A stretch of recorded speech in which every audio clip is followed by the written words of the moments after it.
Au Zimbabwe, la communauté blanche a été accusée de soutenir l'opposition et régulièrement menacée d'expulsion sous la direction de Robert Mugabe. Mais elle est maintenant en train d'être courtisée pour aider à reconstruire l'économie. Le président zimbabwéen Emmerson Mnangagwa a fait campagne pour l'unité raciale et a déclaré la fin des saisies controversées d'exploitations agricoles.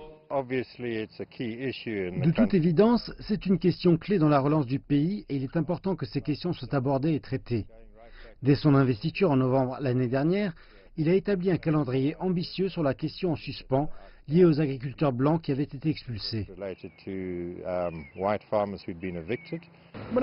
Emmerson Mnangagwa s'est engagé à indemniser les agriculteurs dépossédés et il les invite à participer au secteur principal à travers des joint ventures avec de nouveaux propriétaires noirs. Les anciens agriculteurs blancs disent qu'ils aimeraient avoir davantage d'accès et plus de droits pour permettre aux Zimbabwe d'apprécier toute la valeur de la terre. Nous notons que des hectares considérables de terre sont encore non utilisés et nous aimerions que nos membres accèdent à la terre, pas nécessairement par le biais de co-entreprises, mais sur la base de leurs compétences en tant qu'agriculteurs. En tant que secteur de l'agriculture commerciale, la plupart de nos électeurs ont perdu leurs droits de propriété et nous n'avons pas noté que ces droits ont été effectivement transférés à ceux qui ont l'accès à la terre. Les ouvertures d'Emmerson Mnangagwa aux communautés minoritaires sont perçues comme un moyen d'obtenir leur voix et d'exploiter plus crucialement la valeur d'une section de la population qui avait été aliénée sous l'ancien régime du pays.